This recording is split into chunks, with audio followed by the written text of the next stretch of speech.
Well, good afternoon, everyone. Welcome to the second round of Multifamily Finance Supernova workshop. My name is Becky Mo, and I'm one of the program managers. Here with me today is the branch chief, Gina Ferguson, and the program representatives are Grace, Nancy, Deborah, and Zach. Let's start with some housekeeping rules. Please make sure your phone are muted, and this will minimize the distractions.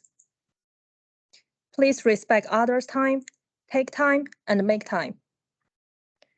We have a lot of information to cover this afternoon, and we want to ensure there is ample time to address your questions.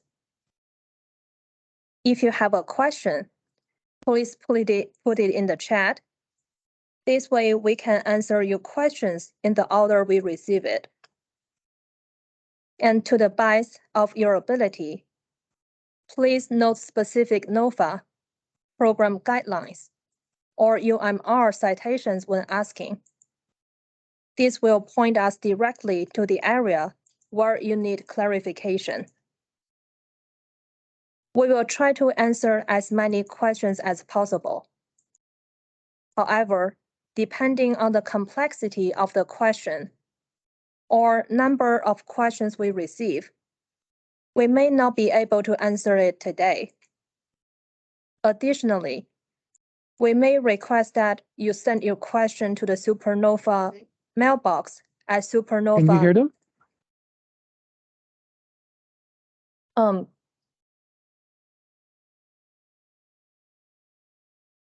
At supernova@hcd.ca.gov. This way we can raise the question with appropriate program to get you the most accurate response. We will then compile a frequently asked questions document, which will be shared once it becomes available. Our goal is to finish the full presentation within the next 3 hours, followed by a Q&A section. We have scheduled a break to allow for a bell break and time for you all to process what has been presented. Lastly, we will not be able to answer project-specific questions. Many of you may be asking why. The reason is we would need the whole project and scope in order to address the question properly. Since we don't have that, we will not be able to answer the questions. We have a robust agenda today. I will present a quick recap of round 1 and a brief introduction of round 2. Grace will be presenting for the threshold section. Sean from Calvet will be presenting the VHHP program supportive services plan requirement, as well as the lead service provider requirements. And Deborah will be presenting the scoring section, and Nancy will be presenting the feasibility, and Zach will be presenting the application submittal and resources section.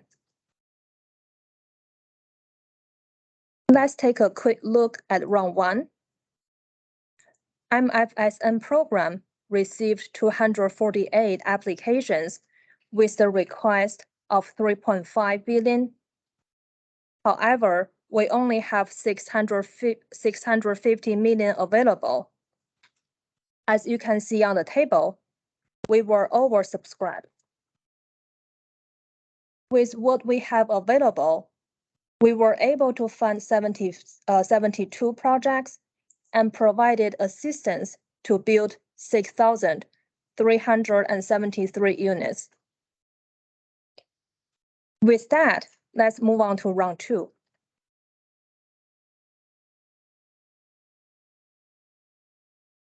On the slide is the breakdown of available funds for each program as identified in the NOFA. We have 236 million for Multifamily Housing Program. In short, is the MHP program. We have 168 million for Infill Infrastructure Grant Program. In short, the IIG program. And we have 110 million for Joe Serna Jr. Farmworker Housing Grant. It's the FWHG program. And we also refer it as the Serna program. And we have 62 million for the Veterans Housing and Homelessness Prevention Program. In short, it is the VHHP program. So in total, we have 576 million in Supernova Round 2. Same as Round 1, there are loan limits for Round 2. The initial loan limits per unit is 250,000 per MHP restricted units, 300,000 per Serna or VHHP assisted units. As you may notice, this is a big increase compared with Round 1. The loan limits apply to all projects, including projects utilizing 9% tax credit, 4% tax credit, as well as projects without tax credit at all. The initial loan limits is inclusive of all requested Round 2 loan funds and all previous department loan awards. Total prior HCD loan awards will be deducted from the total per unit calculation in the aggregate. There are 3 opportunities where a sponsor can increase the per unit loan limit by 25,000. Please be aware that even you meet all 3 opportunities, there will only be one 25,000 increase. These opportunities are as follows. The first is the joint application from an experienced sponsor and an emerging developer. For the purpose of the per unit increase, a tribal entity or a community-based developer who is also an emerging developer is eligible. Second, eligible projects located in a high or highest resource area will receive the loan limit. The last opportunity is for projects targeting special needs population in MHP program or supportive housing units in VHHP program, where at least 45% of the total restricted units are restricted by a department regulatory agreement. For a qualified infill project applying for IIG grant, the minimum award is 1 million in urban areas and 500,000 in rural areas. The total program award to any QIP is limited to 10 million in Round 2. The total grant amount shall be determined by the number of units in the QIP, the bedroom count of these units, and the density and affordability of the housing to be developed. To ensure the department is not oversubsidizing project and is equitably distributing awards to multiple projects, the NOFA has established the following caps. The first one, stacking different loan program funds within Round 2 is prohibited. For example, stacking MHP and VHHP funds on the same units under Round 2 is not allowed. However, stacking previous VHHP award and MHP funds under Round 2 is allowed per HCD repeal of stacking prohibition of multiple department funding sources memo.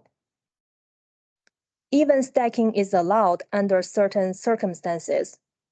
We will need to make sure no more than 50 million HCD awards from any loan programs can be used per project.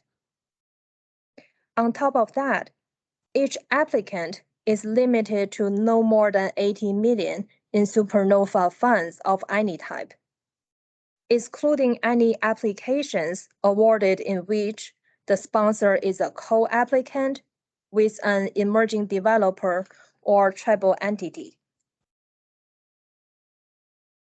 There are 2 set-asides and 3 targets in round 2. The difference between set-aside and target is any unused funds under set-asides will roll over to a future NOFA. However, any unused funds under targets will be used to assist remaining eligible applications outside the targets within the same NOFA. With the distinction between the two, let's take a look at the first set-aside, a 30 million for IIG adaptive reuse projects. To be more specific, the funds will be awarded to projects associated with the planned reuse of an existing commercial, retail, or office structure for housing. The next one is per MHP statute requirement. Nearly 20% of MHP funds will be awarded for senior housing projects. There are 3 targets. The first 2 targets are for emerging developers and community-based developer. Round 2 will target 7.5% of the total program funds to each of them. Emerging developers are encouraged to engage with the department in a pre-application consultation. Please refer to the program website for additional information. Round 2 also has geographic targets for distribution of total funds. Projects located in the South are targeted to have 44% of total funds. 28% is targeted to projects located in the North, and 18% to rural projects, and the last 10% is discretionary allocation. The slide provides an overview of the application ranking process and funding order. To achieve the statutorily required MHP allocation to senior housing and the geographic targets, the department may skip project in the ranked list. Under round 2, the program will first award the top-ranked projects qualified under emerging developer target, and then community-based developer target until 7.5% allocation is achieved. If the next ranked application is requesting more than half of what remains in the target, the next highest ranking project will be funded until at least 6% of the funds are used for each target, or there are no more eligible projects for the target. Applicants that are eligible can compete in both targets. However, applications that qualify for both will only count towards the target under which they are funded. Experience points will not be considered in the ranking of the emerging developer target. However, the experience point category will be applicable if an application is unsuccessful in the emerging developer target and is then ranked with the remaining unfunded application that is outside the target. The remaining projects will be ranked according to their universal scoring criteria point score and tiebreaker score. However, if the next ranked application is requesting more than half of what remains in program funding, then the application will be skipped. After any of the program funds are are largely depleted. If the next ranked application requires more program funds than what's remained in the requested program, at the sole discretion of the department, that project may receive an augmentation of funds and be fully funded if the augmentation would be $5 million or less. If the augmentation required would be more than $5 million, the application may be skipped, or the remaining funds will be made available in the future NOFA, which includes such program funding. The universal scoring criteria points for location in high or highest resource area will no longer apply when 48% of program funds have been allocated to projects located in these areas. Additionally, points for location will no longer apply if the next eligible project in line for an award would bring the cumulative allocation over 52%. All remaining applicants will be awarded based upon their ranking, without points for the high or highest resources area location. Last but not the least, the minimum points to be considered to receive awards is 85 points. Incomplete applications and low score or ranking applications may not be fully reviewed. As always, MFSN team is here to support you in submitting a successful application. On the next 4 slides, I will be discussing some of the common mistakes we observed during round 1. I hope you find this section helpful with your round 2 application. The first one is the site control. If the preliminary title report shows the sponsor as the current owner, then you have site control. However, if the current owner is the borrower, we want to see the organizational documents that connect the sponsor to the borrower.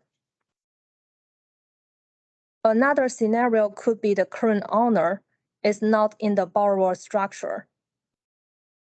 In situations like this, we want to see documents showing the current owner transfer the property to the sponsor, or documents indicating the sponsor has the right to acquire or lease the property from the current owner. Examples can be purchase agreement, lease agreement, or a disposition and development agreement with a public entity.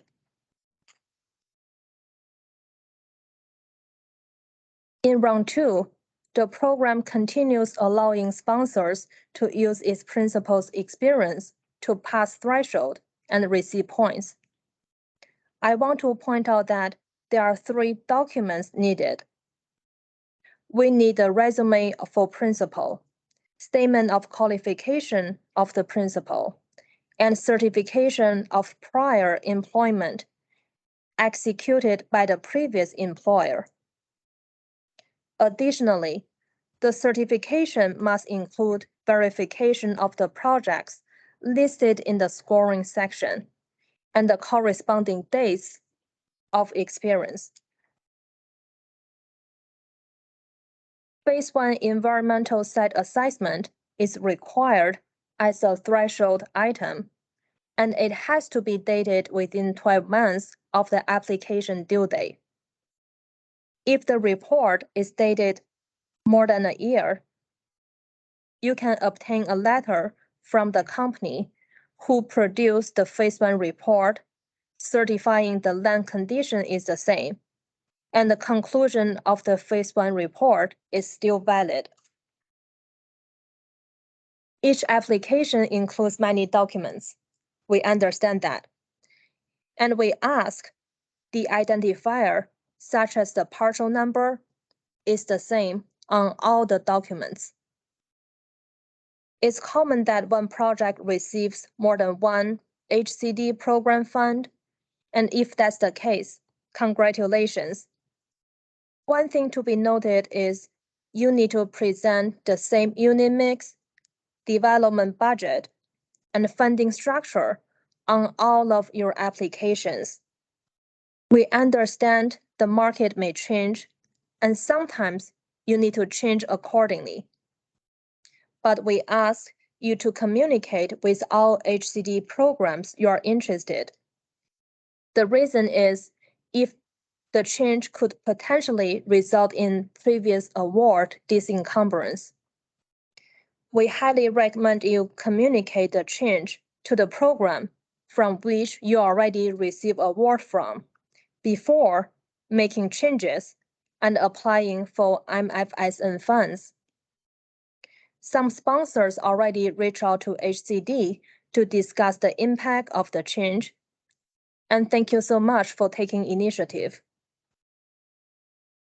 The next item is the payee for IIG award. I want to clarify that the payee needs to be identified at the time of application.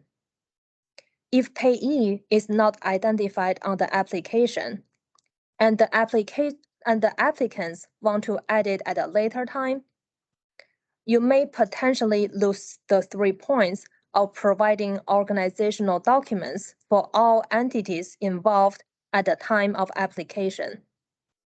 This may result in losing MFSN award as the program is highly competitive. Land donation is part of tiebreaker. Please note that only local public land donation will be considered to receive tiebreaker score. The value of the land donation should be the greater of the original purchase price or the value on appraisal dated within 12 months of application due date. For Serna applications, we will review the organizational documents to determine all the entities within the borrower structure are not controlled by for-profit entities. There cannot be a for-profit general partner or a for-profit co-general partner. Additionally, statute requires units to be restricted to lower-income agricultural households. Therefore, Article 34 restrictions apply to Serna applications.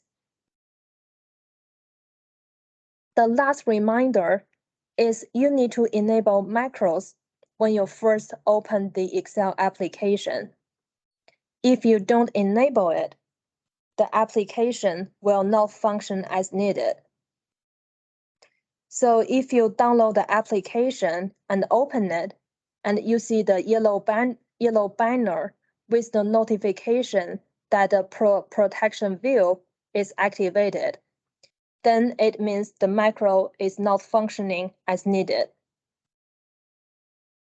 So we have a resolution to this scenario. You can right-click the Excel application, go to Properties, and go to General. You will see the Unlock box at the bottom of General. You check that off, and then the macros should be activated. And let's take a look at the timeline.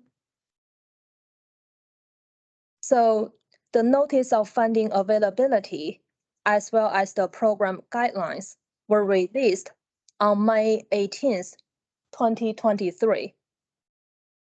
And the Excel application was posted on the website on June 1st, 2023. And on the same date, the application portal was activated.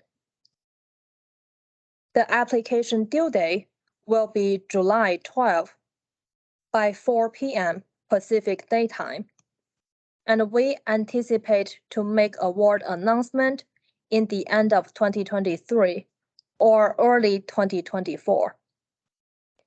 This concludes the introduction of round 2, and let's give the time to Grace, who will be elaborating on the threshold section.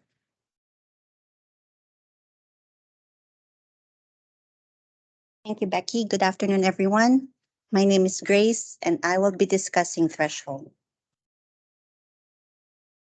Threshold consists of 5 sections. Number 1, eligible sponsor. Number 2, eligible project. Number 3, site control. Number 4, program-specific requirements. And number 5, submitting a complete application.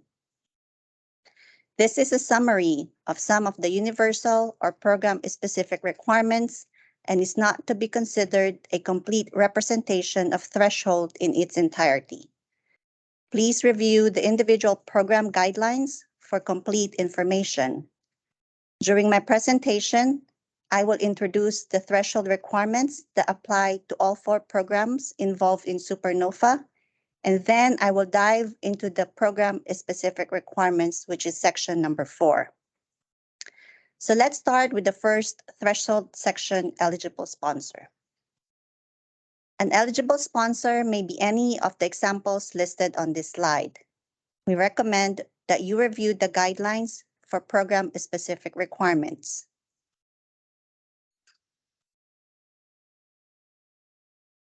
In order to meet the experience requirement, the sponsor shall demonstrate that it has developed, owned, and operated at least one rental housing development, or in short, an RHD that is equivalent to the proposed project size, scale, level of amenities, and occupancy. The experience of control-affiliated entities or principals may be included, but not the experience of non-management board members. To meet this requirement, tribal entities, community-based developers, and emerging developers may qualify on their own as a sponsor in the funding target or apply with an experienced co-sponsor. Aside from the required sponsor experience, the sponsor must also demonstrate its capacity to acquire, develop, and own affordable rental housing, as well as its capability to maintain direct and continuing control throughout the full loan term. The department will determine capacity based on past performance experience and organizational documents on each sponsor applicant entity. If needed, to clarify any ambiguities in the application, the department may request additional documents during application review. The sponsor shall be the recipient or co-recipient of the department's awarded funds. Tribe or a tribally designated housing entity is any of the following: an Indian tribe or tribally designated housing entity as defined under USC Section 4103 of Title 25, or if not a federally recognized tribe, either listed in the Bureau of Indian Affairs, Office of Federal Acknowledgement Petitioner List, or Indian tribe located in California that is on the contact list maintained by the Native American Heritage Commission. Emerging developer is an entity, including a tribal entity, that has developed, owned, or operated at least one, but not more than 4 rental housing developments that are equivalent to the proposed project. Community-based developer is an entity, including a tribal entity, that has for the past 24 consecutive months been operating exclusively in their community that is located from or primarily in a low or moderate resource or high segregation and poverty area as designated in the most recently updated TCAC HCD Opportunity Area Map. The entity must have at least 5 years of experience in the delivery of culturally competent services and/or community development programs to low or lower income households in their community. The entity must maintain a corporate office within 10 miles of the proposed project or 20 miles for rural projects. Please see Appendix A and the application for further definition and requirements of community-based developers. Number 2, eligible project. An eligible project seeking funding from MHP, VHHP, and Serna programs must be one of the following: new construction, rehabilitation, or conversion of a non-residential structure to a rental housing development containing 5 or more units. At the time of application, construction work and/or demolition shall not have commenced except for emergency repairs to existing structures required to eliminate hazards or threats to health and safety. For projects proposed by tribal entity applicants, projects must be located in Indian country or located on fee or trust land within the state of California. Occupancy will be limited to tribal households to the greatest extent possible. For eligible projects seeking funding from IIG, details will be provided in the next few slides. Additionally, the project must demonstrate it conforms with the following: A, fair housing requirements; B, Article 34 requirement. The project should either have Article 34 authority, from which an allocation letter needs to be provided, or provide an attorney legal opinion letter if project is claiming an exemption. C, ensure compliance with all applicable state and federal building codes and accessibility laws and standards. Loan programs have an additional ADA compliance requirements pursuant to MHP Guidelines, Section 7314. D, provide documentation proving the project site is free from severe adverse environmental conditions. Phase 1 or Phase 2, if applicable, must be issued within the last 12 months from application due date. E, submit a completed local approvals and environmental review verification form signed by local jurisdiction. This is a minimum threshold requirement, which is also a scoring criteria that will be elaborated during the scoring section. F, the project site must be physically capable of accommodating broadband service with at least a speed of 25 megabits per second for downloading and 3 megabits per second for uploading. This is also a minimum threshold requirement, which will also be elaborated during the scoring section. Number 3, site control. HCD requires the sponsor to maintain site control through award date. The documentation must be in the name of the sponsor or an entity controlled by the sponsor. As Becky mentioned earlier, the organizational documents submitted with the application must clearly demonstrate sponsor control. For project developed in Indian country, if the site control is a ground lease, the initial term must be at least 50 years and an attorney's opinion regarding chain of title and current title status is acceptable in lieu of a title report. Number 4, program-specific requirements. For proposed projects seeking MHP funding, projects must qualify as one or more of the project types listed. Projects with special needs units must have an experienced sponsor, property manager, and lead service provider, which provides services suitable to the needs of the targeted population. Vacancies for the special needs units require referrals from the local Coordinated Entry System or CES. The application shall demonstrate a specific, feasible supportive services plan for delivery and funding of those services, including identification of the lead service provider, service delivery partners, and funding sources. Additionally, special needs projects must demonstrate that it has complied with the integration requirement. For projects with more than 20 units, no more than 49% of total units restricted through a department regulatory agreement under all designated programs combined to occupancy by persons with disabilities. To qualify under large family, projects must have at least 25% of the restricted units with 3 or more bedrooms and an additional 25% of restricted units with 2 or more bedrooms. Senior projects need to restrict all units to eligible household under applicable provisions of California Civil Code and Federal Fair Housing Act. Farm worker housing requires at least 25% of the units available to agricultural households, and at least 10% of the assisted units shall be at or below 30% AMI. At high risk involves a project that is currently an affordable housing project at risk of converting to market rate. For proposed projects seeking IIG funding, a capital improvement project must be an integral part of the QIPs.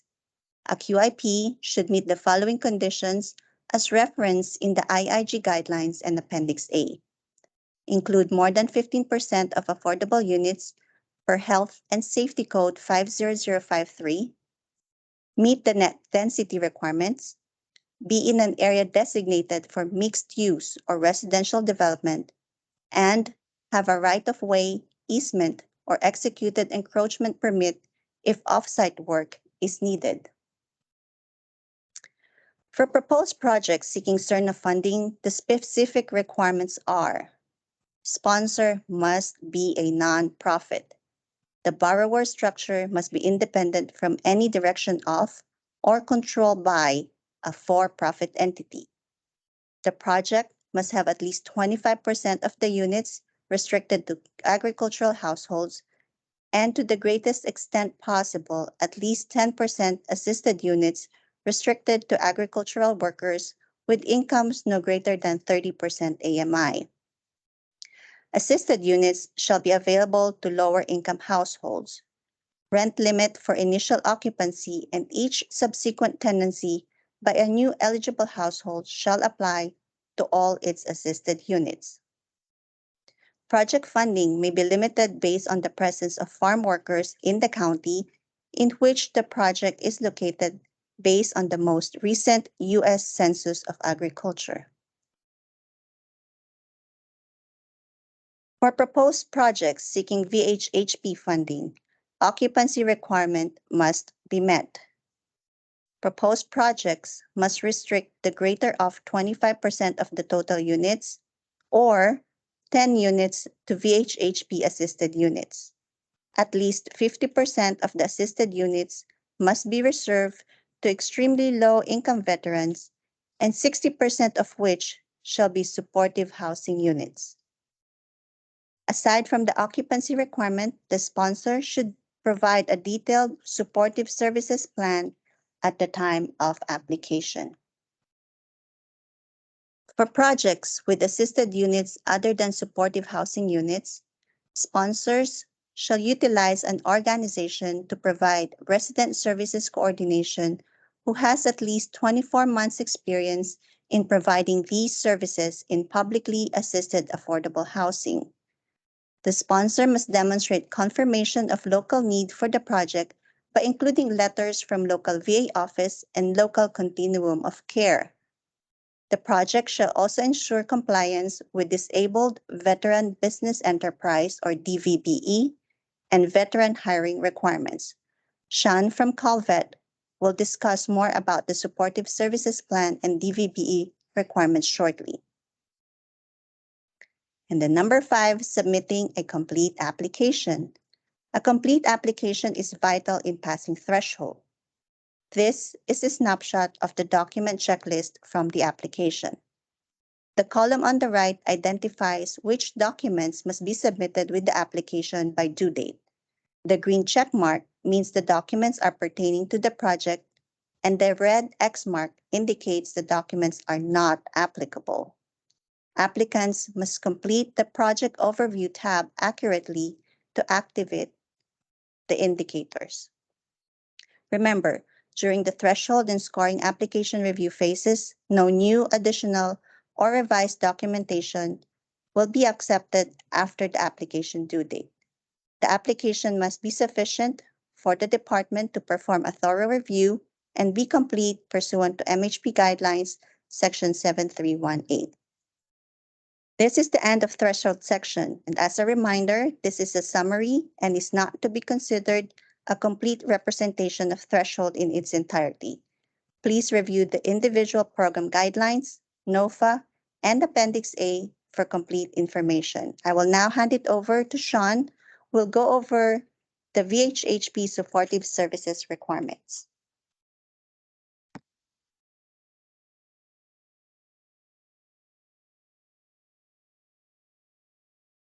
Hey, thank you. First, I'll go over the requirements for lead service provider, and then I'll talk a little bit about supportive services plan requirements, and then finish out with DVBE and veteran hiring requirements. First, with the lead service provider, the first and most important thing to understand about lead service provider in the VHHP program is that the lead service provider has overall responsibility for implementation of the supportive services plan. We'll hear a lot about what those roles and responsibilities and commitments are. And lead service provider is the lead and overall responsible party, regardless of how the units are subsidized. We require that the lead service provider have at least 4 years of experience serving individuals experiencing homelessness and providing comprehensive case management. 2 of those 4 years must be specific to supportive housing or transitional housing specific to veterans. VHHP project operating VHHP projects satisfy this most completely.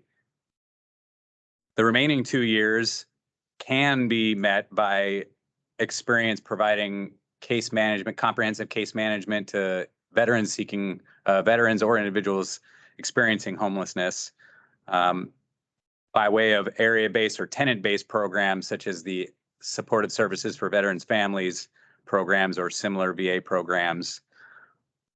Another way to qualify is if there is no veteran specific experience is to qualify through Section 201 Subdivision L with verifiable proof that at least 20% of the population in your non-specific to veterans project has veteran occupancy, and we'll verify that through the evidence that you submit. Another way to qualify that's not shown here on the slides is to rely on partner experience. So the same experience that you see here applies to the partner. And you can rely on that partner's experience to qualify your targeted lead service provider, so long as there is a formal agreement in place. And now we'll go into the supportive services plan. And what you see here on the slide are the categories in which we'll cover the plan. These all represent different parts of the supportive services plan: the tenant screening selection, service delivery model practices, the supportive services section, the supportive services coordination, supportive service safety, security, and engagement, adequacy of the staffing chart and services, and service collaboration, measurable outcome, and plan for evaluation. When we're done covering all of these parts of the supportive services plan, I'll finish it off by reiterating the required supporting documentation. Part 1 of the supportive services plan, there's space for you to explain veteran tenant eligibility criteria, such as income, homeless status, number of dependents or dependent criteria, and background checks. VHHP is a housing first required program, as is all HCD programs.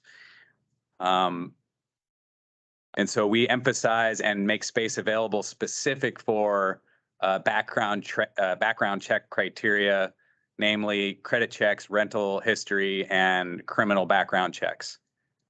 It's not enough for the application to include snippets of the Welfare Institutions Code that dictate the housing first principles. We ask and require that you be very specific and clear about these eligibility criteria. And in terms of criminal history, tell us exactly, specifically which criminal criteria will result in a rejected application. Be very clear and specific about how credit checks and rental history checks are used, how that works, and what specifically you will do to you will use them for, not what you won't use them for. Be specific about what you will use those pieces for. Another required piece of the tenant screening and selection detail is a description of the specific process and procedures for accepting referrals from the coordinated entry system, to include property management activities and activities of the lead services provider. It's not enough to simply state that the coordinated entry system will be used to fill units. We expect that applicants will be aware of the coordinated entry process and procedures, and that knowledge must be communicated in this section. Basically, you'll tell us how a veteran arrives at an access point in coordinated entry, and then works through the processes and procedures in order to arrive at an application to the property.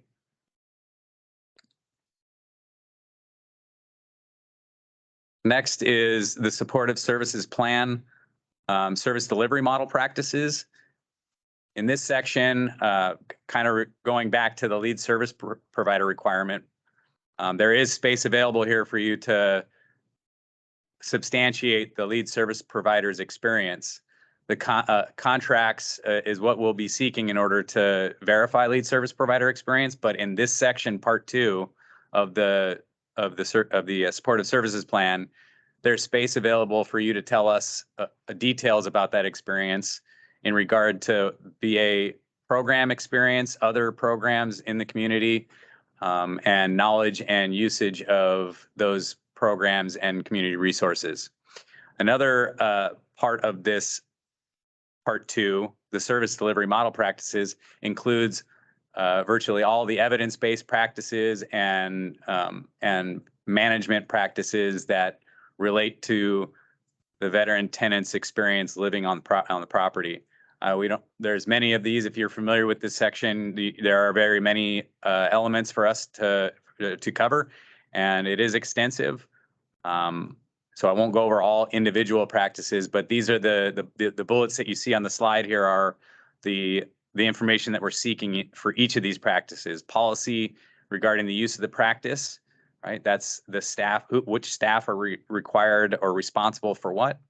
The procedures or implementation of the practice, that's specifically how that practice is implemented and how it impacts the impacts or benefits the veteran. And then training plans. It's not enough to simply state that the training will be provided prior to lease up.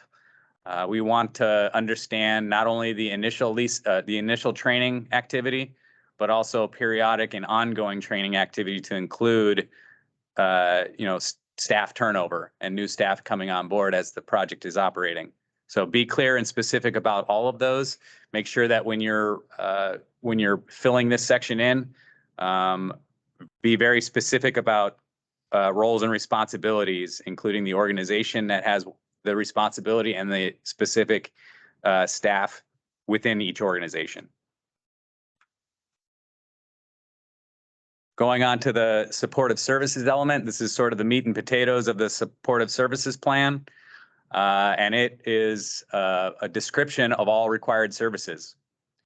If you're familiar with the VHHP guidelines, you'll know that in section 214, there's a list of required services, some categorized as minimum services and some categorized as enhanced services. The description is the same that we expect for minimum and enhanced services, and those descriptions include any kind of referral activity, the intensity of the service, the frequency of the service, and how the service is provided either on-site or off-site. And if off-site, there's space for you to tell us how the transportation will be provided to that off-site service. It's also, in the chart, we also expect you to identify the direct performer of the services, not the organization that will refer to a third party. we frequently see in this section that either the lead service provider or the property management or owner of the property is listed as a service provider, and the description goes on to state that a community resource will be used. Well, this is the space for you to identify that community resource, call it out by name, list the organization that performs that service directly with the veteran, and then if it is a referral to this third party, then explain how the referral process goes, and then all of the other things I mentioned about the service description. For specific, for services that are performed by the U.S. Department of Veterans Affairs, healthcare, the Healthcare Services Division, we ask that the US DVA support form, which is part 3, which is in part 3 of the supportive services plan embedded into the plan itself. We ask that you take that that snippet of the part of the plan and present it to the VA, your local VA healthcare system, and have the appropriate senior executives sign it, acknowledging that the services will be provided. This is of course required because we need to alert the VA that more veterans will be possibly requiring services and in need of services, so that they're able to prepare for that. So get the US DVA support form signed by the medical center director or other senior executive officials.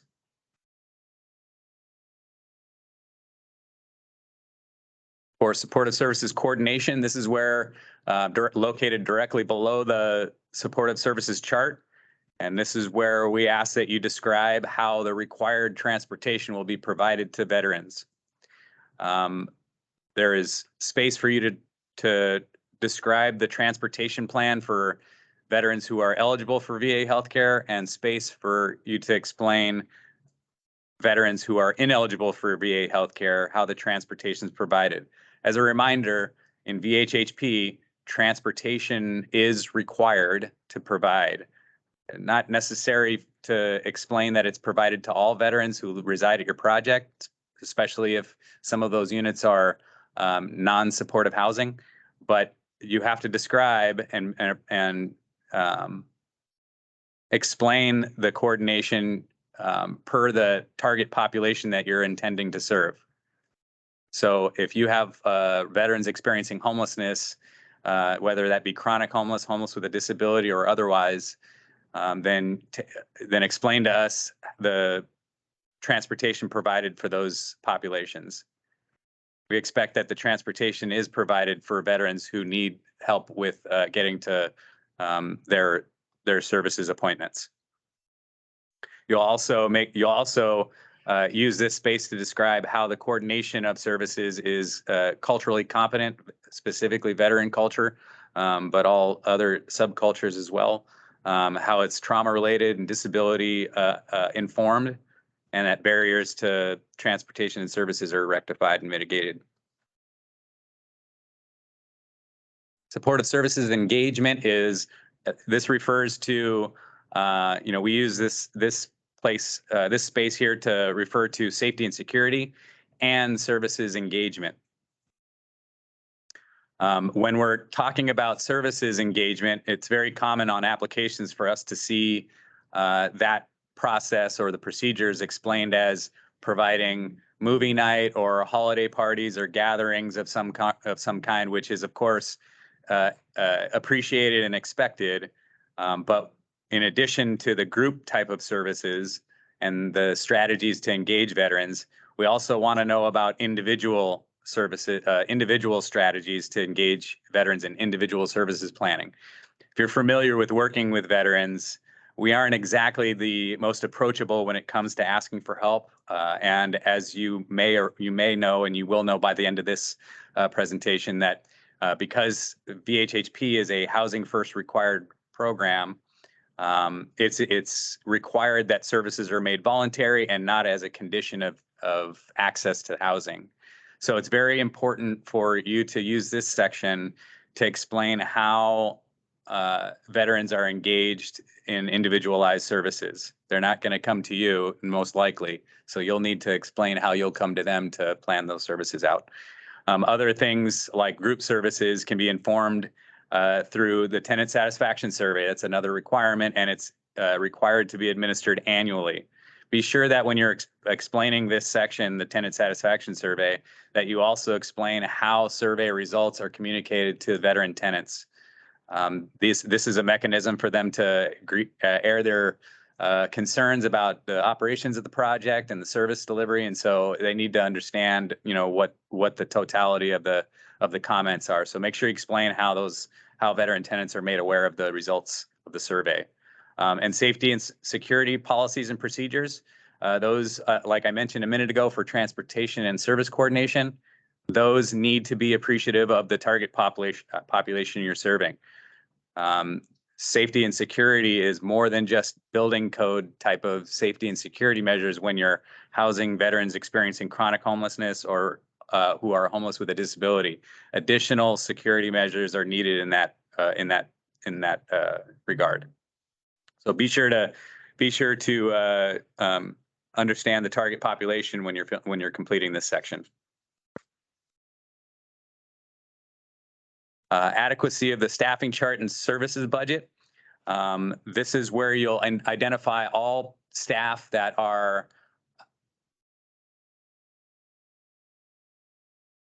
it's 2 slides right there. This is where you'll identify staff that have committed time to the project. This would be lead services provider staff, VA staff, other staff that are contractually committed to the project. You'll use this the staffing chart to identify the minimum requirements for the positions, and we will look for consistency in job descriptions, which are also a required supporting documentation for the staffing chart. So each position that you have listed in the staffing chart, and that should include VA staff if you have project-based HUD-VASH as part of your project, include those staff. Identify the FTE consulting with the VHHP guidelines and the required staffing ratio, and also, be sure to indicate which position is responsible for reporting, namely the HMIS or Homeless Management Information System reporting. The budget must be consistent with the staffing chart. If you have a position in the staffing chart, that position should exist in the budget as well, and the FTE must be the same. And the budget and the staff in the budget and in the staffing chart should be consistent with the required formal agreement that I'll talk about in just a second. Part of the and I shouldn't need to say this, but unfortunately I do. When you complete the budget part of the supportive services plan, ensure that income sources match the expenses. In other words, make sure that the budget is balanced, and make sure that you're very clear and specific about the sources and clear and specific about the expenses. There's a space available below the budget chart for you to explain how you're filling gaps in services funding. If you have experienced a loss of funding source in the past, in the middle of operations, explain your experience doing that. But in addition, explain the plan for doing that if services funding is lost. Be very clear and specific about this plan. We will double check it and make sure that it's reasonable and effective if we don't see it from the application. And lastly, as far as the supportive services plan goes, the collaboration, outcome, and evaluation, this is your place to express your vision, to express the purpose of your project, your measurable outcomes, the plan for evaluating the experience. This isn't something that we tell you, and this isn't something that we dictate. You have a reason for your project design and for wanting to bring it online, so express that here. The outcomes should be specific and measurable, and for each target population that you're serving. and as well as the performance indicators. Make sure that they are specific and measurable, right? And also make sure that your plan for evaluating it includes the specific data that you'll use to evaluate. Make sure that that is data that is collected and that is accessible. List any and all challenges here in this space. Okay, so to wrap it up, let's talk a little bit about required supporting documentation. I mentioned a formal agreement just a minute ago. Think of that formal agreement as a signed by both parties representation of the supportive services plan. As you go through and complete this supportive services plan, you'll note that there are many, many spaces where you are describing roles and responsibilities and commitments by the lead service provider, but also the owner by way of the property manager. So all of these things, if there's a part that asks for this information in the supportive services plan, then think of that part as being required to appear in the formal agreement. We want to know about roles and responsibilities and commitment with tenant screening and tenant selection. And we want to know that the policies, the service delivery model policies and procedures are have shared understanding between both parties. Right. So the formal agreement is a very important document that is to be submitted with your application. In addition to the formal agreement, commitment letters for the minimum services must be submitted at the time of application. The VA is providing the majority of those services for those veterans who are VA eligible, then that will be done with the USDVA support form. If the lead service provider is providing minimum services or even enhanced services for that matter, commitment letter is not needed from the lead services provider, right? Those commitments will be outlined in the formal agreement between the sponsor or owner and the lead services provider. Right, so do not send in commitment letters from the lead services provider.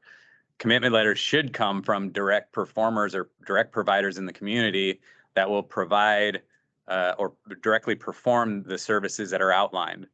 So for any of those, so we expect to see those letters because not all of the veterans that live on site, even if supported by HUD-VASH, will be required to use VA healthcare or the VA for services. So a backup plan needs to be in place even for VA eligible veterans, but notably for those veterans that may reside at your property who are not eligible for VA healthcare.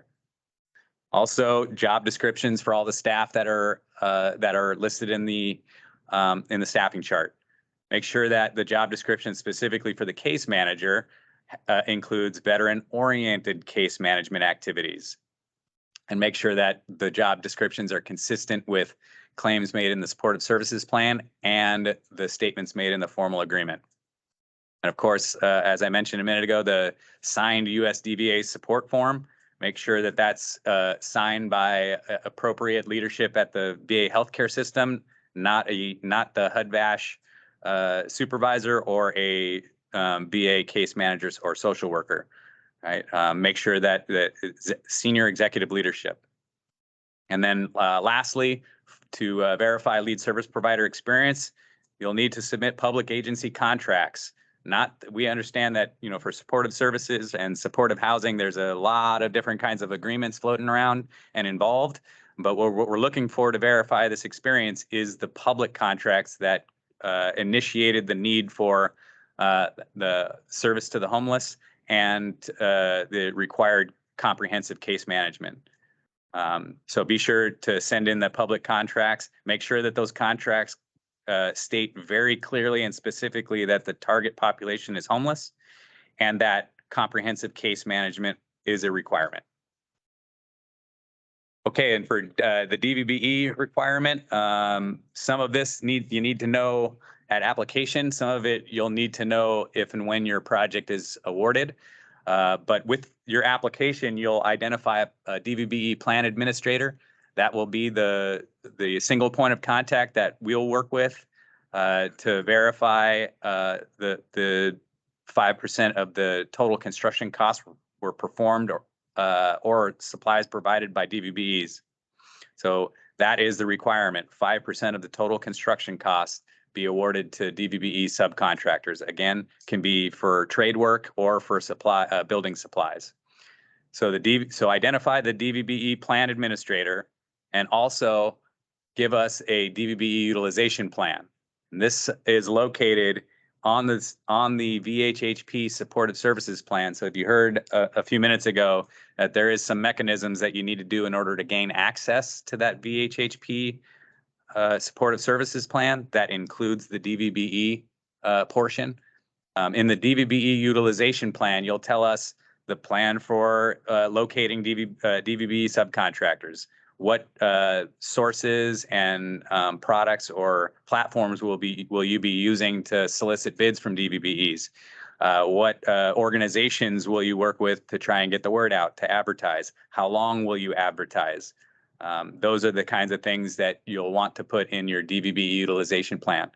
The DVBE construction reports, both pre and post construction, those will be working with you on after your project is awarded, if and when.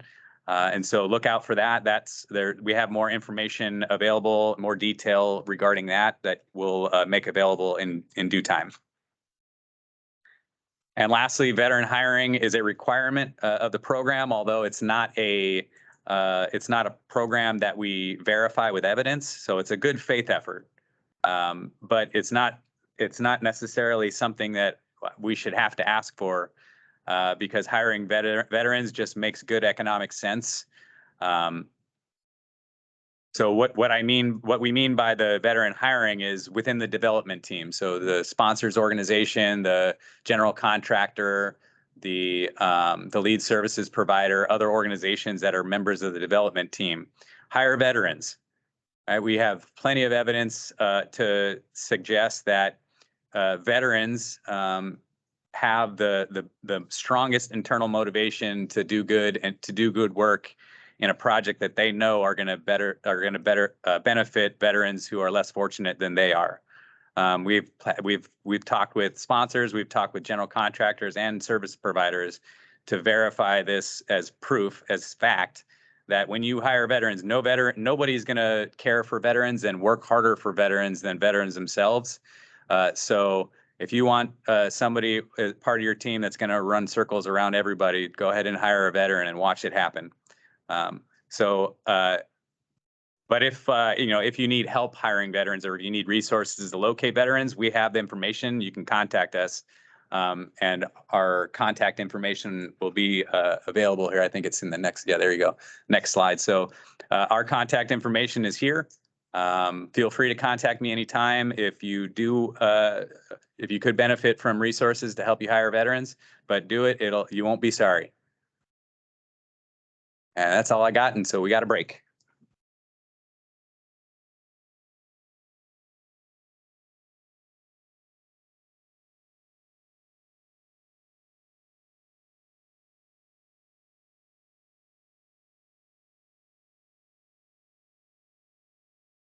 All right, you guys, so we're going to go ahead and take a 15-minute break. So we'll reconvene at, looks like a 10-minute break, excuse me. So it looks like we'll reconvene at 2:18. Thank you to all who's been posting questions in the chat. We're doing our best to get those answered for you. After our break, we'll go ahead and continue the presentation, and then we'll end with a Q&A for everybody. So again, we'll reconvene at 2:18.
Welcome back.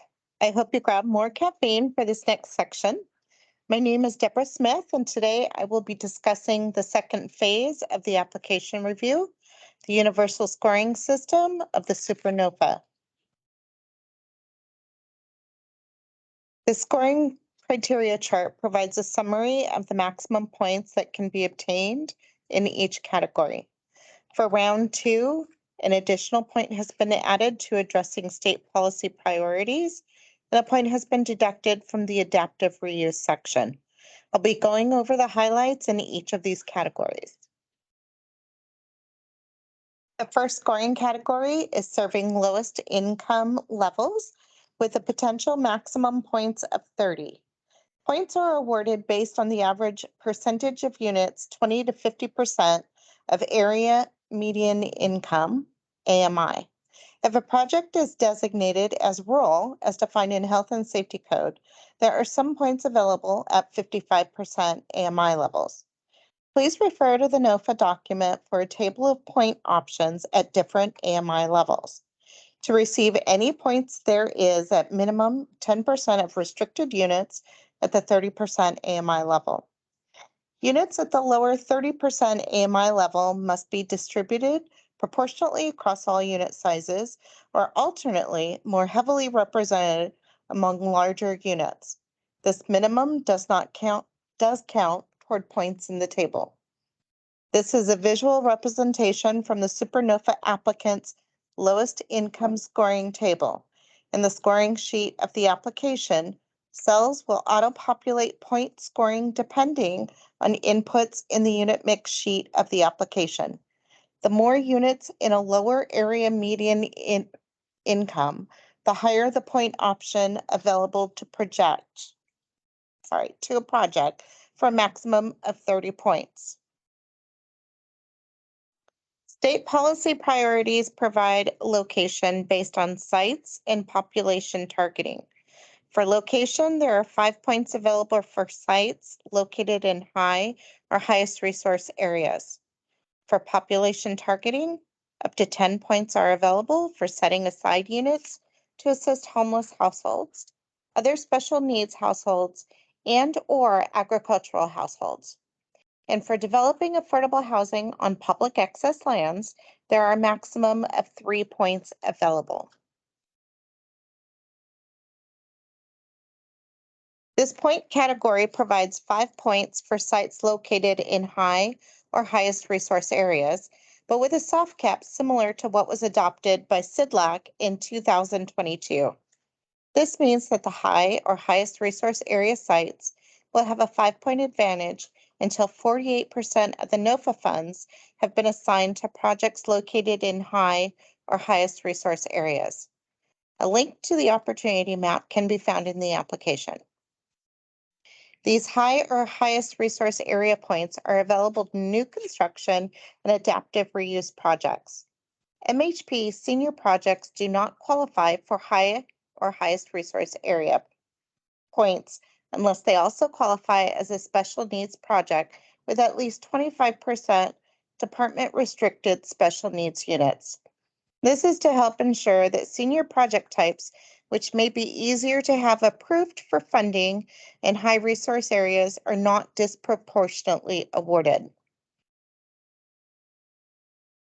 There are up to 10 points available when round 2 assisted units, excluding any previous NOFA assisted units, assist homeless households, other special needs households, and/or agricultural households.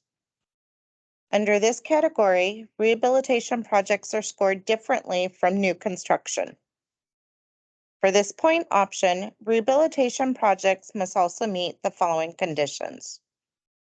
A, the project qualifies at high risk or involves the conversion of single occupancy units without kitchens and/or bathrooms to units with kitchens and bathrooms. And B, the contract for rehabilitation work equals or exceeds $60,000 per unit in hard construction costs. Hard construction costs mean costs included in a construction contract, but excluding general requirements, profit, and overhead. To receive these points, the project shall maintain any chronically homeless, other special needs, and agricultural households population restrictions pursuant to an existing regulatory agreement, deed restriction, or similar encumbrance. Any existing income, rent, and population restrictions must be documented in the application. No permanent relocation shall be permitted unless reviewed and approved by the department. This slide shows the point options for SuperNOFA funded units serving special needs populations and agricultural households. Please note, applications requesting IIG only program funds will automatically receive 10 points. Here's another update to our scoring policy for round 2. There are now a maximum of 3 points awarded for public access lands, which will be awarded if a new construction project is located on a site selected under Executive Order N0619 to enter into a ground lease with the state to create affordable housing on excess state-owned property. There's a 2-point option available if a new construction project is located on a site designated as surplus land by a local government. This land can be provided under a long-term, below-market ground lease or through a different department-approved ownership transfer. Both scenarios must be documented at time of application. Project sponsor and property management experience category provides points for development, ownership, and management experience. There are 15 points available for development and ownership and 5 points for property management. Negative points are determined by the negative points policy.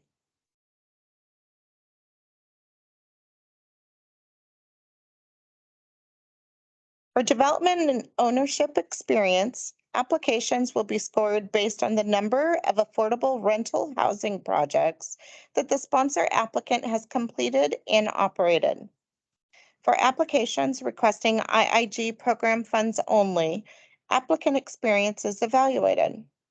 For applications requesting IIG plus other designated program funds, for example, MHP, applicant experience is evaluated for IIG and sponsor experience is evaluated for MHP. In this example, applicant and sponsor may or may not be the same entity. For applicant sponsor to receive maximum experience points, the projects must have at least 11 affordable units in the project to be considered as experience. They must have been operating for more than 3 years, with one of the 5 projects operating for more than 5 years. These must also include at least 2 that have HCD or TCAC regulatory restrictions. For completed projects, a sponsor applicant may include the experience of its controlled affiliated entities or its principals. For example, employed by and under the control of the sponsor applicant and responsible for managing development and ownership activities, but not the experience of non-management board members. With joint applications, only one co-applicant needs to qualify, and experience among co-applicants will not be aggregated. Please note, if the experience of the principal is used for scoring, documentation to support the experience must be provided at time of application.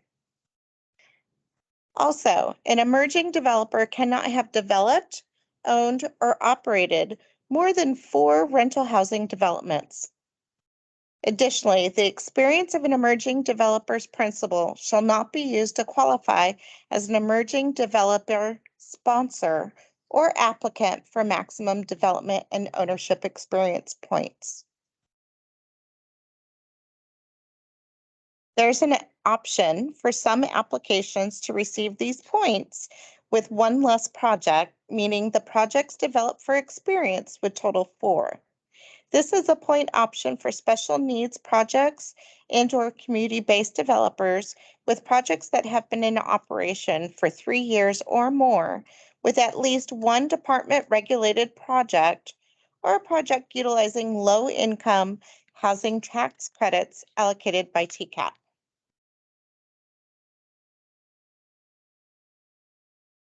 There is a required self-certification that the projects for which points are requested have maintained fiscal integrity for the year in which each project's last financial statement has been prepared. The certification confirms that these projects have had positive cash flow from residential income alone and funded all reserves in accordance with the ownership entity's partnership or operating agreement and loan documents. To obtain points for projects previously owned, the ending date of ownership or participation must be no more than 10 years from the application deadline. Please do not provide the operating budget as confirmation. Please submit the certification in Word format to verify financial feasibility and positive cash flow.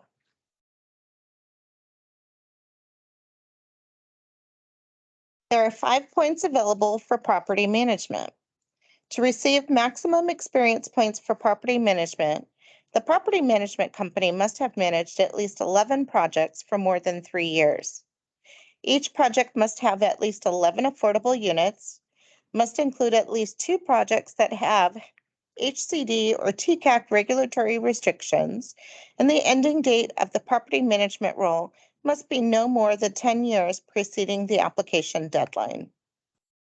For completed projects, property management company may include the experience of its principals, which must be employed by and under the control of the sponsor applicant. The principal must also be responsible for managing operational activities and property management activities. Non-management board members are excluded. If a property management company relies upon the experience of its principals for scoring, documentation of the principal's experience is required to be included with the application. Additionally, an executed property management agreement is required to be submitted with the application. Similar to the sponsor applicant experience, there is a lesser threshold for special needs projects and/or community-based developers in the property management category. 5 points are available for either special needs projects that have 4 or more special needs projects in service for more than 3 years, or community-based developers with 4 or more projects in service at least 3 years, one of which must be regulated by HCD or TCAC. An application's experience score will be reduced by any assessed negative points. Negative points will be assessed upon receipt of an application for HCD funding based on the policy criteria.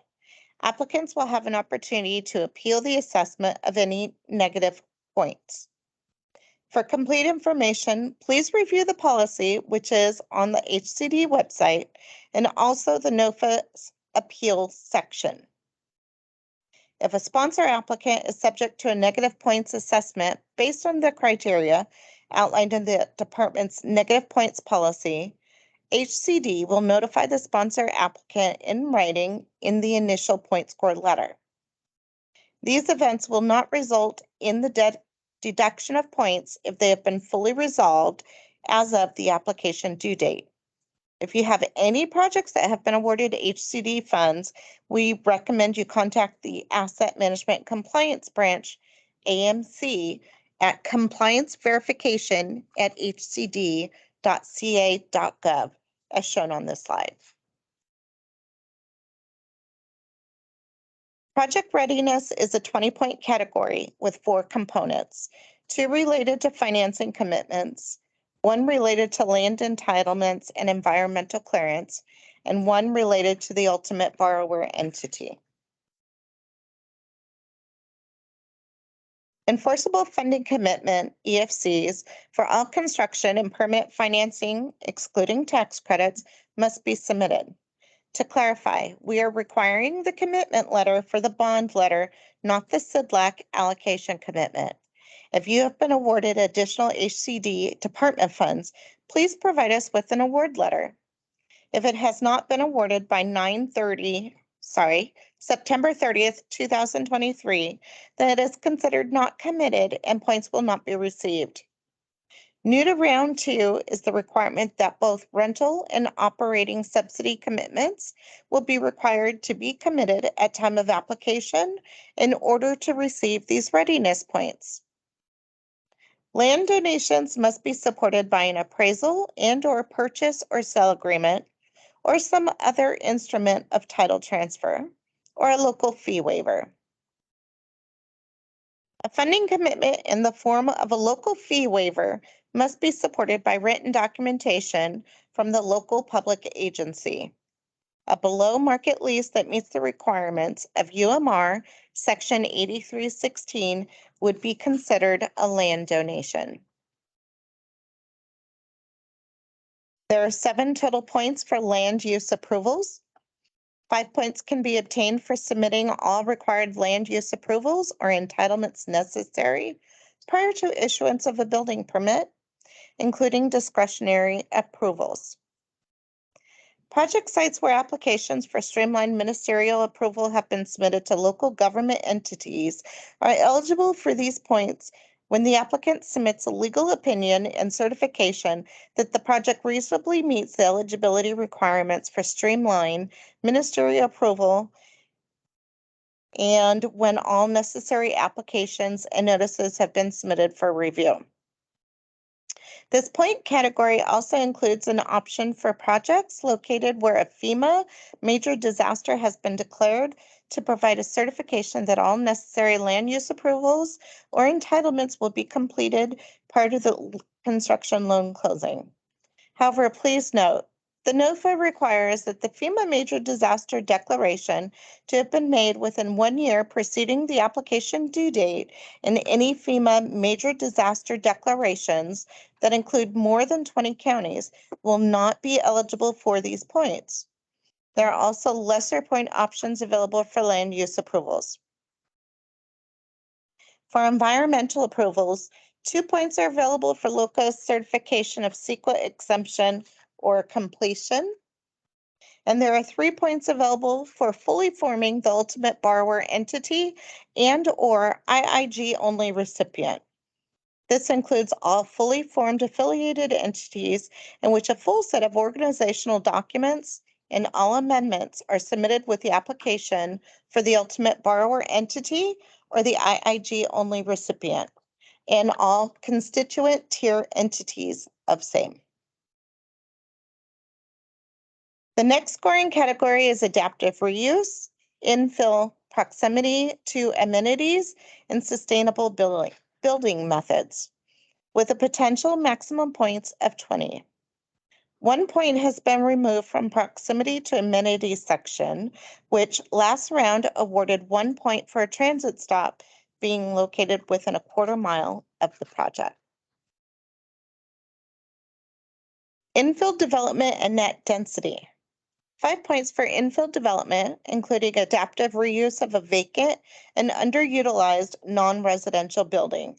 To receive these points, an application must meet one of the following. Minimum percentage of the site either previously improved or adjoining parcels with urban uses, as described in the NOFA, or developed at average residential net densities, as described in the NOFA.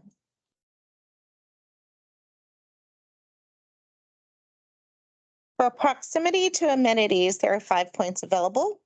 Projects will receive 1/3 point per site amenity point that would be awarded under TCAC regulations, section 10325 C4A, up to 5 points maximum. Transit points must be for a transit station or major transit stop, and distance must be measured by a walkable route. For round 2, projects will no longer receive an additional point for having a transit station or a major transit stop within 1/4 mile of the project. Applicants must submit an amenities list and a project area map. As shown in this example, the amenities list must include a name of the service amenity, address, distance from the project, and the TCAC points. You must identify that you've earned at least the maximum TCAC points scored to receive full points for this category. Here's an example of the project area map illustrating the amenities and distance from the project. If any of the required information is missing from the amenities list and map, this may result in a loss of points. For broadband service, as mentioned earlier in the threshold section, the project site must accommodate speeds of 25 megabits per second for downloading and 3 megabits per second for uploading. For scoring, residential dwelling units must accommodate broadband service with at least a speed of 100 megabits per second downloading and 20 megabits per second uploading in order to achieve the 5 points. There is no longer a reduction of bandwidth allowed for rural areas. Additionally, free internet service is not required to obtain points in this section. The application must also include a plan for reducing barriers to internet access for project residents. The Sustainable Building Methods section has a maximum of 5 points. There are 6 different options to receive points in this section. For sustainable community options, there are 3 2.5-point options available. Sustainable community strategy or alternative planning strategy to reduce greenhouse gas emissions. A regional plan that includes policies and programs to reduce greenhouse gas emissions if a sustainable community strategy is not required by law. And a project where not less than 50% of the land area is within a transit priority area. For electrification options, 5 points will be awarded for projects that are powered entirely through electricity with no connections to natural gas infrastructure. 3 points can be obtained by building to achieve near electrification. This includes projects where 2 out of 3 of the major energy appliances are electric. Continuing with sustainable buildings methods, 5 points will be awarded for a project that is designed to achieve energy efficiency and green building status beyond state mandatory building code requirements as verified upon construction completion by certified LEED Green Rater, certified Green Point Rater, or a licensed engineer. Applicants may select from the green building certification programs shown on this slide.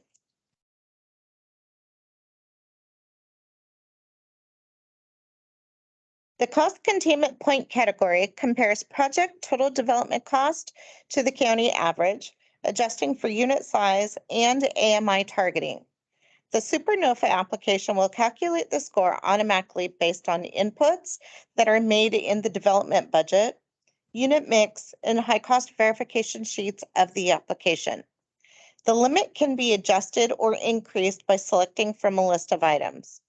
You can review the list of items and select those that apply for the table on the high cost verification sheet of the application. A project will receive 1 point for each full percent that the project's eligible basis is less than the project's adjusted threshold basis limit, up to a maximum of 5 points. The percentage is calculated by dividing the project's eligible basis by the project's adjusted threshold basis limit. And finally, the tiebreaker. In the event that projects are ranked with identical point scores, HCD will evaluate these applications based on 3 factors: weighted average affordability, local funding, and cost efficiency. The weighted average affordability takes into account the area median income affordability of a project's unit mix. For this calculation, units are adjusted by bedroom size, so larger bedroom sizes are weighted more than smaller bedroom sizes. In addition, there are some established floors and limits on which units can be calculated at the 30% AMI level. Units with project-based rental assistance will be evaluated at an AMI level no lower than 30%. For all others, the lowest average AMI possible is 40%. The Super NOFA application will calculate this factor based on inputs made in the unit mix sheet of the application. Leverage of other funds will be calculated as the amount of funds other than Super NOFA funds to be used for permanent funding of the development. Project-based vouchers will no longer be valued at the capitalized amount. Instead, they will be valued at the amount of permanent amortizing debt that is financed by the additional project income received. Additionally, state low-income housing tax credits will be removed from the calculation, and 50% of all HCD awards will be removed with a couple of exceptions. Round 1 Super NOFA partial awards will not be removed. HCD awards with federal disbursement deadlines prior to December 31st, 2026 will not be removed. Also included in the leverage of other funds section, local public land donations will be counted as leveraged funds where the value is established with a current appraisal, with the amount discounted to reflect any fees or other reliably predictable payments as required as a condition of the donation. And finally, there is a cost efficiency factor that is calculated just as the cost efficiency point category, which we just reviewed. Percentages of cost efficiency used for point scoring are not part of the tiebreaker calculation, and there is a maximum of 25% for this factor. This factor is also weighted at a lesser degree than the other two factors. This concludes the review of scoring criteria and tiebreaker. Next, you'll hear from Nancy, who will discuss feasibility.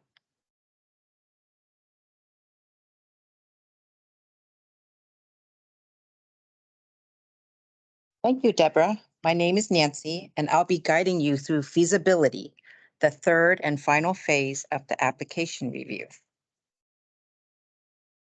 When determining the total development cost, please make sure the total amount in the budget matches the total amount of the permanent funding sources. The department will lower the loan amount of the requested program funds if the funding sources exceed the development cost. There is a high cost verification calculator as part of the application. If the high cost exceeds 160%, an explanation is required and may result in disqualification. When reviewing the development budget, verify the following. Contractor overhead and profit cannot exceed 14% of the cost of site work and structures, excluding builder's general liability insurance. Hard cost contingencies should be a minimum of 5% for the new construction projects and a minimum of 10% for the rehabilitation projects. If the amount provided is greater or less than the minimum requirement, a letter of explanation or comments must be provided. There are costs that may be included in other line items or have multiple costs included in a single line item. We ask that you separate each cost. If for some reason the amount cannot be separated, it should be explained in the comment section.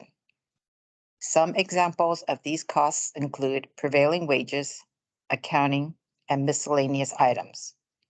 Please note prevailing wages are different than prevailing wage monitoring. The department will verify that these items do not include any ineligible uses of funds. Anytime an other cost is added, remove, specify in parentheses, and identify the cost. Additionally, if there are multiple costs included in a single line item, please separate the amounts in the comment section located at the bottom of the Dev Budget SU tab. The following slides are applicable for loans and may not be required for grants. An operating reserve is required to cover operating shortfalls resulting from department-approved operating expenses exceeding operating income beyond the rent-up period. Operating reserves are calculated from replacement reserves, non-contingent debt service, and projected operating expenses excluding the cost of on-site supportive service coordination. For tax credit projects, the department requires 3 months reserves, and non-tax credit projects require 4 months reserves. If the development budget includes a reserve that exceeds the amount required by the department, the reason for the excess amount must be explained in the comment section as shown here. New to round 2 is the pooled transition reserve policy. This replaces the project-funded transition reserve requirement from round 1. Sponsor is not required to fund a project-specific transition reserve where a project is receiving a qualified project rental or operating subsidy. Qualified project rental or operating subsidy means federally originated rental assistance or operating subsidies, the local rental housing subsidy programs operated by the City and County of San Francisco and the City of Los Angeles, or other means of rental assistance or operating assistance identified by the department as found in Health and Safety Code Section 50468, Subdivision D3. Administrative Notice 2301 established the department's pooled transition reserve fund policy and took effect as of January 1, 2023. It is applicable to all HCD, state and federal multifamily loan programs, except in cases where this policy conflicts with federal requirements. Requests to close under the previous HCD transition reserve requirements will be considered on a case-by-case basis. Projects with operating subsidy from the City and County of San Francisco's Local Operating Subsidy Program, LOSP, may opt out provided that they continue to fund a LOSP transition reserve of at least 10% of the total annual LOSP contract encumbrance and continues to provide priority access to the LOSP transition reserve to projects with capital from HCD programs that are governed by the Uniform Multifamily Regulations, UMRs. Projects with project-based rental assistance from federal sources or from a local rental housing subsidy program operated by the City of Los Angeles, and projects with operating subsidy from the City and County of San Francisco's LOSP that do not opt out of the Pool Transition Reserve Fund, and projects receiving rental or operating assistance from any other local rental housing subsidy program operated by the City and County of San Francisco shall pay a one-time transition reserve fee at permanent loan closing, which is deposited to the Pool Transition Reserve Fund. Projects where the assistance is structured as an annual subsidy, the fee is 15% of the first year maximum subsidy amount. For projects where the assistance is structured as a total subsidy to be apportioned over a number of years, the fee is 15% of 1 year's worth of the total operating subsidy. The link for the memo is provided for examples of the fee calculation. If a third-party investor or lender requires a project-specific transition reserve, HCD has a right at its sole discretion to waive the requirement for the project to pay the transition reserve fee if the terms of the third party's project-specific transition reserve are acceptable to HCD. If HCD waives the requirement for a project to pay the transition reserve fee, any withdrawal from the project-specific reserve fund shall be subject to HCD approval. If the fee is not waived, project sponsors must pay the transition reserve fee as per this transition reserve policy. The department will review the operating budget for the following, but not limited to, the employee information section, bookkeeping accounting services, 0.42% annual mandatory debt service for each HCD loan, annual bond issuer fee, mandatory debt service. In previous rounds, applications were submitted without completing the following: number of employees, full-time equivalency, payroll taxes, workers' compensation, employee benefits. I want to point these out as these are the most common items missed in the application. Please make sure payroll taxes, workers' compensation, and employee benefits are listed separately. For the employee units section, be sure to include the job title, unit type, and square footage. Again, anytime an other cost is added, remove the word specify in parentheses and identify the cost. Please be sure to complete the supportive services cost calculator tab in the application. The amount listed in the operating budget as total supportive services cost should be equal or less than the maximum amount as shown on the service calculator. The supportive services cost calculator is the same across all programs. However, the multiplier may differ. For projects that have VHHP or MHP funds and the service plan budget includes costs paid from project operations, then this amount should be in the supportive services cost line items in the operating budget. The amounts in both budgets must match. Remember, remove the word specify in parentheses and identify the other supportive services costs if they apply. For other types of operating reserve, include documentation or letter of explanation, which includes the following: the purpose of the reserve, the source and the amount of the funding, the terms for disbursement, including the first year disbursement amount. The most common other types of operating reserves include but are not limited to the ones listed in the box. If your project has any of these types of reserves, an EFC should be provided with the application submission. Replacement reserves cover the cost of repairing or replacing failed or damaged capital items and to cover extraordinary maintenance expenses as approved by the department. For new construction, it is the lesser of 6% of the estimated construction costs, which excludes construction contingency, general contractor profit, overhead, and general requirements, or $500 per unit. For rehabilitation, it is initially $500 per unit and is subject to change at permanent loan closing. Finance expenses should include mandatory debt.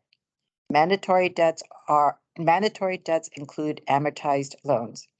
As a reminder, balloon payments are not allowed on senior debt, except where the department's regulatory agreement is recorded in a senior position to the debt with a balloon payment.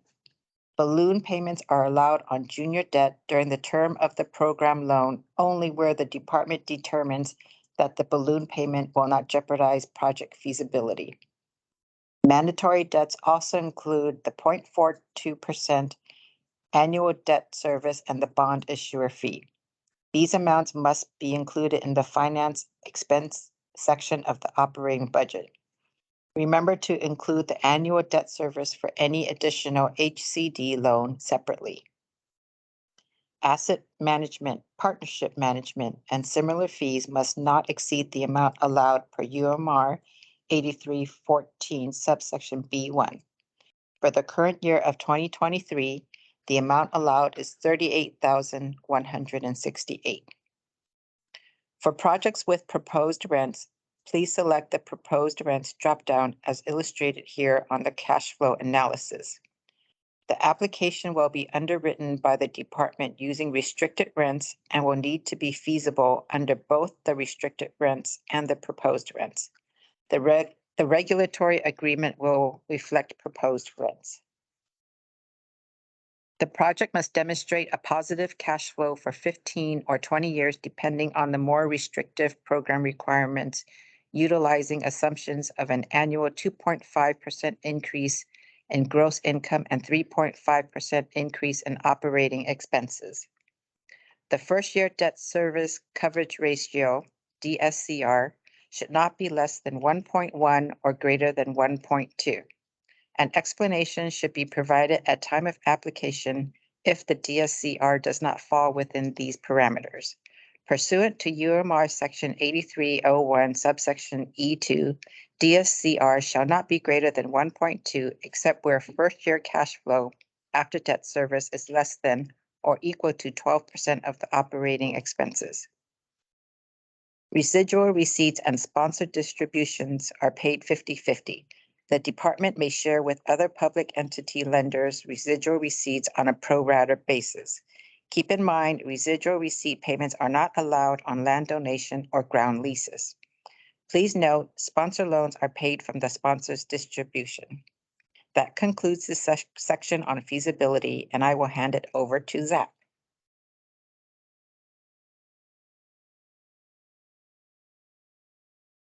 All right. Thanks, Nancy. My name is Zach, and I'll be concluding the presentation by covering the application submittal. I will also be listing some resources that may assist you in your application preparation. Please note, sponsor loans are paid from the The multifamily SuperNOFA applications are submitted in the SuperNOFA application portal, formerly known as SNAP, through ServiceNow. You will find the link to ServiceNow on the HCD SuperNOFA website. And once you are on the HCD SuperNOFA website, you will see an orange banner. Click on Apply Now in the orange banner. And for more information on the application process, click on How to Apply. If you have previously submitted HCD applications using ServiceNow, the system will have your login information. If this is your first time using ServiceNow, you'll click on Create Account under the Login button. Once you have logged on to ServiceNow, look for the section labeled Request in the upper right-hand corner next to your username. Click on the arrow for the drop-down and choose New Request. After you have selected New Request from the homepage, then select Multifamily Finance SuperNOFA MFSN located on the left-hand side in the Filter by Category box. Next, you will select New Request located in the box labeled Multifamily Finance SuperNOFA MFSN portal. The application portal enables you to submit your application and all required documents. When completing tabs in the portal, please note that all fields with a red asterisk are required fields. You'll need to enter information in the fields with a red asterisk to proceed with your application submission. You will be unable to proceed until all required fields are complete. Within the portal, you will see drop-downs for the MHP, IIG, VHHP, and Serna programs. Be sure to select Yes for all programs that are included in your project and select No for all programs that are not included in your project. After you've selected Yes, you will see the corresponding boxes go from gray to white to allow you to enter the requested funds. When you're finished, click Save and Continue. Now you are ready to start attaching documents for your application. For each section in the Attachments tab, you will find boxes requesting specific documents. These boxes correspond with the document checklist in the application.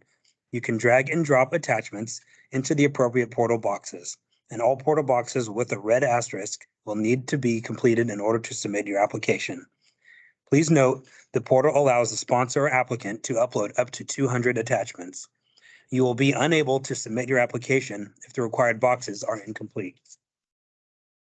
You can save the attachments in the portal by clicking on the Save button located at the top right-hand corner. When you are ready to submit your application, click Submit in the upper right-hand corner, and you will see a Submitted On date at the top of the screen. If Submit is not showing, you haven't submitted all of your required documents. The image on the left is what the portal box will look like without any attachments included in the required boxes. The image on the right is with the attachments included. Again, you want to make sure to put the required documents in the boxes that have red asterisks. It's very important to note that previously in round one, sponsors or applicants could go back after submittal and add more attachments. For round two, that will not be the case.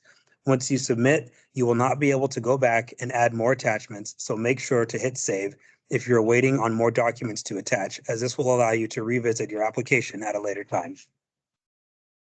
Again, if you've submitted your application, you will not be able to add additional documents.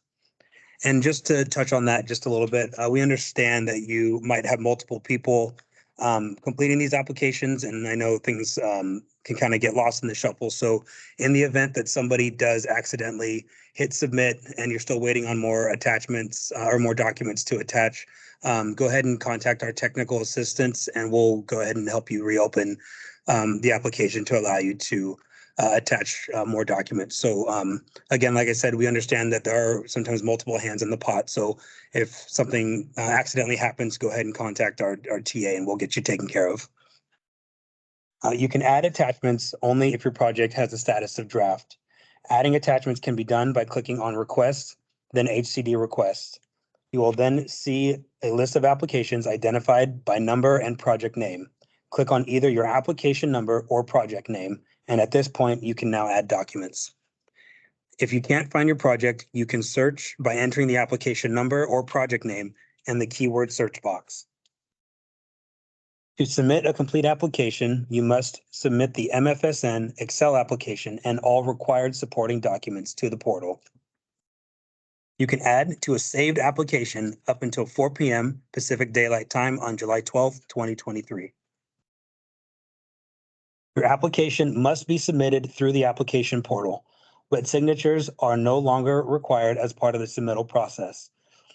The complete application should be uploaded and submitted by Wednesday, July 12th, 2023 at 4 p.m.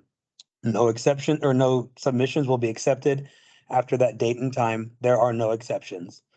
Please be aware the online support and help desk closes at 5 p.m. We do expect a high degree of competition for this round 2, just like round 1, and your application will be evaluated solely upon the materials contained within your submission. The applications must meet all eligibility requirements, be organized properly, be complete and in compliance with program guidelines or program regulations and guidelines. Remember, no late applications will be accepted under any circumstances. It is important to note that the information included in your application becomes a public record, which is available for review by the public. By submitting your application, you are waiving any claim of confidentiality. You're also consenting to the disclosure of all material upon request. Please only provide information specifically requested within the application. That concludes the application submittal section, and the following few slides will provide links to resource tools that may assist you further. You can sign up for email updates on the HCD website. Here you see the link to the HCD website, www.hcd.ca.gov. You can click on Contact Us in the top bar. Then click on the email sign up on the bottom to enter your email address and contact information. You can also follow HCD on various social media platforms. Please take a second to note the handles on the screen so you can stay up to date on what's happening with HCD.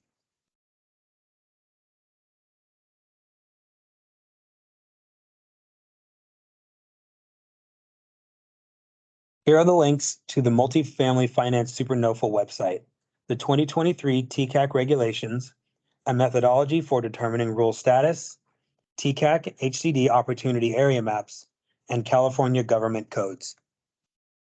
And additional questions may be sent to the Multifamily Finance Super NOFA mailbox at supernofa@hcd.ca.gov.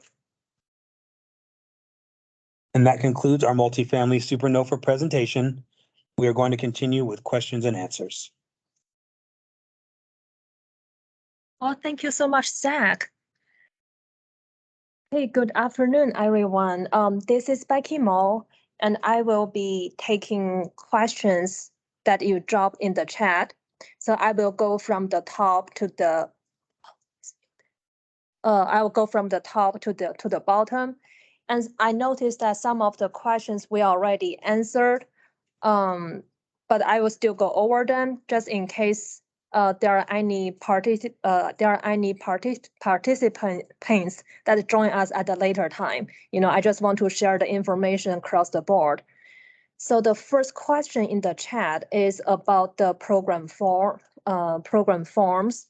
So the IMF-ISM program, we are aware that we haven't posted all of our forms, and we are working on it.